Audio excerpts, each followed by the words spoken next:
Togo Info, le Togo à votre portée. Et dans 10 minutes pour trancher, notre invité à ce matin, comme annoncé, c'est le ministre, professeur Dodji Kokoroko. Vous savez que la semaine dernière a été un petit peu chaude avec la grève des enseignants. Et comme la réponse du berger à la bergère, la réaction du ministère des enseignements primaires, secondaires, techniques et de l'artisanat ne s'est pas fait attendre. Et pour revenir naturellement sur ce sujet, nous avons au téléphone avec nous ce matin le ministre des enseignements primaires et secondaires et techniques, justement, professeur Dodji Kokoroko. Monsieur le ministre, bonjour. Oui, bonjour Eric. Alors, on va être direct dans cet entretien ce matin, professeur. Face à l'annonce de la grève des 2 jours lancée par la FESEN, pourquoi vous, en tant que ministre, vous avez opté pour le bras de fer plutôt que de rentrer en négociation comme cela a été toujours le cas en de pareilles circonstances, monsieur le ministre? Eric, votre question me fait sourire parce que la substance n'est pas du tout conforme à la réalité.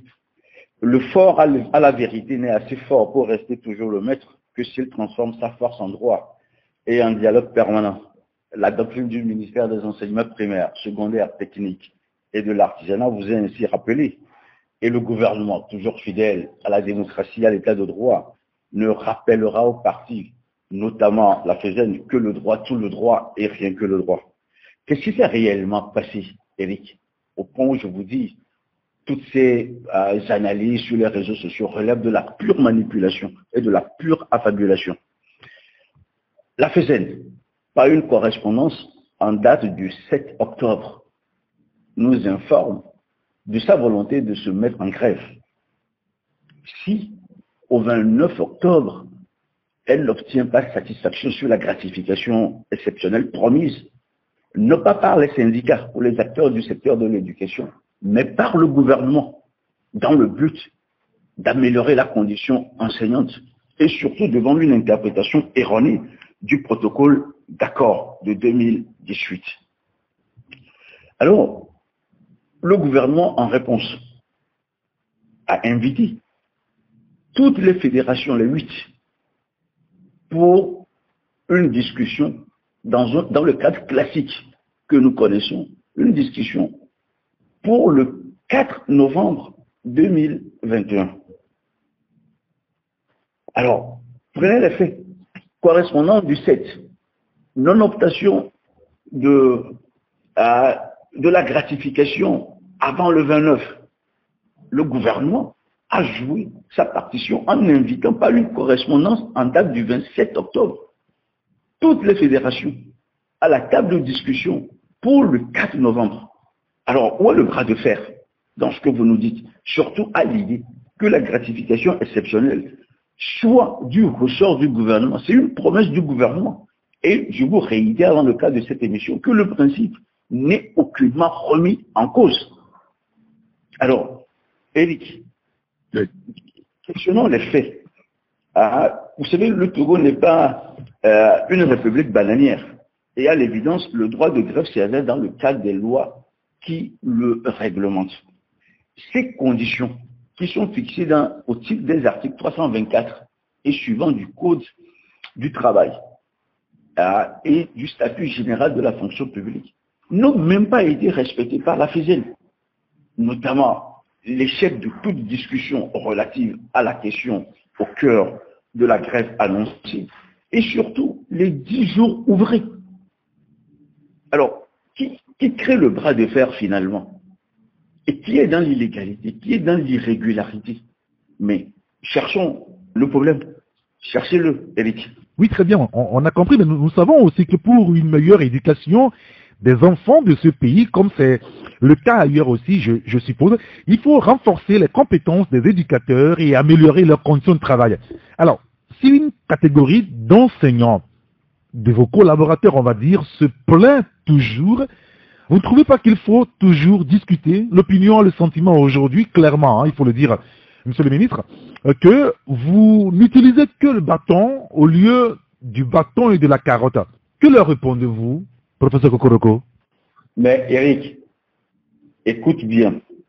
Et sur la question de la politique du bâton et de la carotte, c'est aussi assez réducteur, puisque par pédagogie, nous avons rappelé aux enseignants et aux centrales syndicales que la grève des 3 et 4 novembre est irrégulière et illégale. C'est pas du bâton, c'est de la pédagogie. Et pour une fois, nous avons pris la mesure, la nécessité d'informer les enseignants sur les dispositions en vigueur. Alors, où est le bâton dans cette démarche?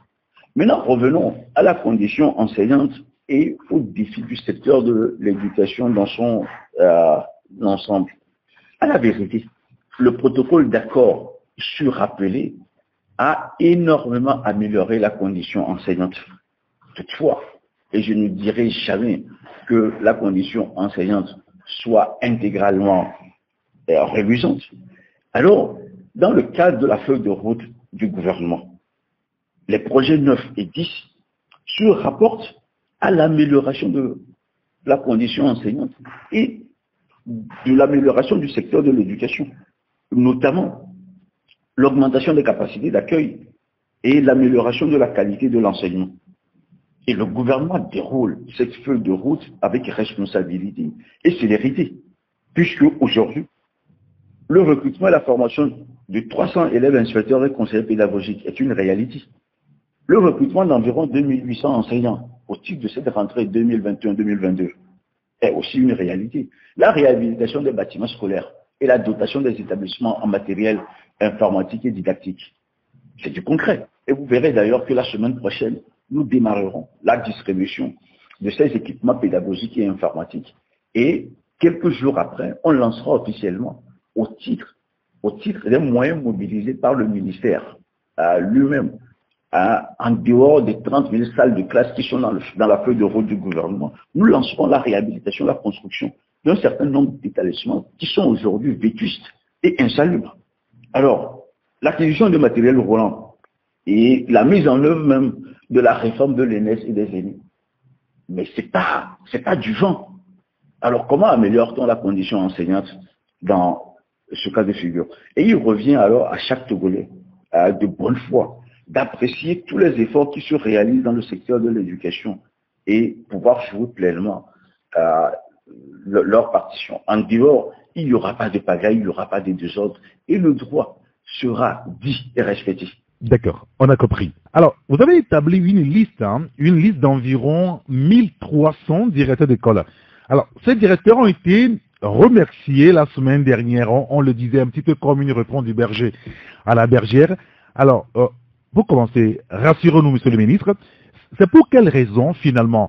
Pour n'avoir pas été fait vis-à-vis des enseignants qu'ils ont en charge, ou il y a une autre raison à ça, finalement? Alors, Eric, d'abord, une précision d'entame, et puis je vous dirai le cœur de ce dossier. Je voudrais d'abord rassurer les enseignants, notamment de la direction régionale des Savanes, qu'il n'y a aucune animosité à leur endroit. Il n'y a aucune animosité à leur endroit. Et nous faisons les choses avec des mains tremblantes, mais fermes. Et si un directeur d'école, si un enseignant apporte la preuve qu'il n'a pas pris part à la grève des 3 et 4 novembre, et les tests en vigueur en disposent tels, alors les sanctions prises seront levées. Ça, c'est ce que je voudrais rappeler à l'entame, qu'il n'y a aucune animosité. Et en apportant les preuves de n'avoir pas pris part à la grève, les sanctions seront levées. Et ça, c'est de nouveau du droit. Tout le droit et rien que le droit. Maintenant, concrètement, qu'est-ce qui est reproché à ces chefs d'établissement? Vous savez, l'organisation administrative du ministère convoque une armature. Et c'est le même marteau qui frappe du ministère par rapport au DRE, aux inspections et aux établissements. C'est le même marteau qui frappe, mais on en a raccourci les manches. Donc, un chef d'établissement, c'est le représentant de l'inspecteur, c'est le représentant du DRE et c'est le représentant du ministre. Et quand le ministre donne des instructions sur l'illégalité et l'irrégularité d'une grève, ces instructions doivent être respectés à la lettre par les chefs d'établissement. Ne pas le faire constitue une faute de service, une faute administrative punie. Et l'opportunité de leur nomination relève du pouvoir discrétionnaire du ministre. Parallèlement des formes et de compétences. Celui qui vous a nommé est habilité, est le seul habilité à vous démettre de vos fonctions. Alors, ils sont des chefs de service, conformément à une jurisprudence administrative établie, la jurisprudence Chamard. Et ils sont tenus de prendre toutes les mesures liées au bon fonctionnement du service public, à son organisation, à son bon fonctionnement. Alors, toute autre démarche est punie. Voilà le cœur de la décision prise. Et contrairement aux analyses les plus ubuesques et les plus hérétiques, ils n'ont pas été renvoyés du système éducatif en tant qu'enseignants. Ils restent enseignants, ils sont renvoyés à la craie et les mesures qui seront prises par rapport à la grève faite par chaque enseignant, ces mesures aussi arriveront dans les semaines à venir. En même temps, Monsieur le ministre, excusez-moi, c'est la sévérité avec laquelle cette sanction a été prise qui est aussi discutée. Selon certaines informations, vous me direz si c'est vrai ou c'est faux, cette liste était depuis disponible avant même la grève, tout simplement parce que la légalité même de la nomination de certains directeurs d'école posait problème. Et que c'est un travail sur lequel vous planchez avant l'annonce même de la grève. Est-ce que c'est réel? Eric, c'est un procès en sorcellerie. Je n'ai pas le temps pour m'occuper exclusivement de la nomination des directeurs d'école, etc. Le travail est titanesque et nous le réalisons d'ailleurs avec bonheur et détermination. Donc, c'est des faux débats. Les listes qui nous ont été transmises relèvent de la compétence des directions régionales de l'éducation et ces listes ne se décrètent pas, mais ces listes sont récupérées dans le cadre d'un processus. Et je vous ai dit que toutes celles et ceux qui se retrouvent par erreur sur cette liste seront réhabilités. Et il leur revient d'apporter la preuve dans les différentes inspections et dans les différentes directions régionales de l'éducation. Ce débat me semble clos. Et le pouvoir de nomination relève de la compétence exclusive du ministre pour l'heure. Alors, si je comprends bien, là, ce sont que des directeurs qui sont sanctionnés et les enseignants qui avaient fait grève. Je vous ai dit que les tests en vigueur leur seront appliqués dans toute leur essence et splendeur. Voilà. Donc, vous verrez dans les semaines à venir. D'accord, très bien. C'est les dispositions en vigueur qui réglementent le droit de grève. Quand la grève est illégale et irrégulière, il y a des conséquences administratives, voire même pénales qui peuvent en découler. Mais pourquoi les gens jouent aux étonnés devant le droit que nul n'est censé ignorer et que nous avons d'ailleurs magistralement rappelé tout au long de la semaine qui a précédé les 3 et 4 novembre. Mais soyons sérieux, soyons pour une fois sérieux. Très bien. On le voit clairement que les réformes du secteur éducatif semblent aussi polariser l'attention des syndicats et des enseignants. Lesquels pour une école de qualité et quelle méthode finalement, professeur? Eric, vous savez, le système éducatif est toujours debout. Et je voudrais ici particulièrement remercier le chef de l'État pour ses attentions renouvelées, tout autant que Madame le Premier ministre. Certes, il nous faut des réformes en action. Et c'est ce que je vous ai brossé préalablement à travers la réforme des ENI, des écoles de formation, de la formation des inspecteurs, etc. Mais vous savez, il y a aussi des réformes pédagogiques et académiques à opérer. Et au titre de ces réformes pédagogiques, pour être court dans le cadre de cet échange, il me semble aujourd'hui que face aux difficultés que nous avons, notamment le nombre d'enseignants fonctionnaires, les charges statutaires ont été relevées et les périmètres pédagogiques ont été mis en place, non pas pour pénaliser tel ou tel établissement, mais pour pouvoir faire un maillage territorial conséquent où chaque établissement, chaque élève aura les enseignants nécessaires pour assurer les cours conformément au programme en vigueur. Mais au-delà, les défis aujourd'hui, c'est la question aussi des EV. Et je vous dis que le gouvernement ne peut plus accepter que ces enseignants soient payés au lance-pierre. Mais il doit y avoir une restructuration substantielle. Non pas qu'on voudrait dégager tous les EV. Il y en aura pour appointer le système, mais dans des proportions contenues.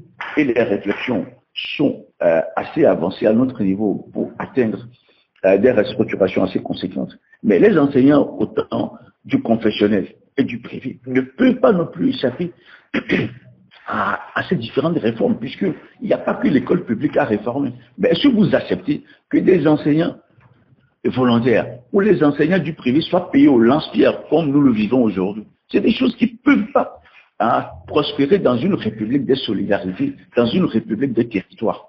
Alors, ouvrons grandement les yeux. Le gouvernement en fait assez, mais certainement pas suffisamment, mais on ne peut pas tout résoudre. Mais il me semble aujourd'hui que les réformes qui sont portées visant l'efficacité de la fonction enseignante, la professionnalisation, les mesures de motivation, la reconstruction du système participent de cette volonté de faire de l'école de la République une école de référence. Très bien. Je ne sais pas si vous nous écoutez très souvent sur la radio Taxi FM Lomé parler du vivre ensemble, mais sur cette radio, depuis un moment, nous parlons du vivre ensemble, apprendre à vivre ensemble. Quelle place occupe aujourd'hui finalement le vivre ensemble dans l'éducation au Togo, monsieur le ministre? Le vivre ensemble, il y a plusieurs variables. D'abord pour les enseignants. Le vivre ensemble, c'est se respecter d'abord, se respecter soi-même, pouvoir respecter les autres, avoir confiance aux institutions qui pilotent le système éducatif. Et au niveau des élèves, des apprenants, c'est concrètement quoi? Les valeurs qui sont le cœur aussi de l'école de la République. Et à la vérité, ce qui nous est aujourd'hui demandé, ce vivre ensemble, n'est pas du ressort exclusif des enseignants, mais c'est aussi des parents dont on oublie énormément le rôle. Mais somme toute, et je le crois fermement, nous vivons l'ère de la démocratie de confiance, l'ère de la démocratie d'appropriation, l'ère de la démocratie de l'interaction. Et pour donner corps au vivre ensemble, c'est cette volonté de chacun d'entre nous à faire en sorte que seul le Togo, seule la République puisse être au cœur des initiatives que nous posons. Voilà comment je vois le vivre ensemble. Et pour nos élèves, c'est aussi plus de culture, contrairement aux idées reçues. Et les conférences d'actualité qui démarreront bientôt dans tous les établissements du Togo en portent témoignage. Très bien, on a compris. Merci beaucoup, en tout cas, professeur Denis Kokoroko, pour votre disponibilité. À très bientôt, cher Eric. Et faites dire que le droit, tout le droit, est rien que le droit à ceux qui sont encore dans l'obscurité, qui sont dans l'incapacité d'interroger et d'interpréter les tests que nous nous sommes donnés dans notre République. À bientôt. Merci beaucoup. Bonne journée.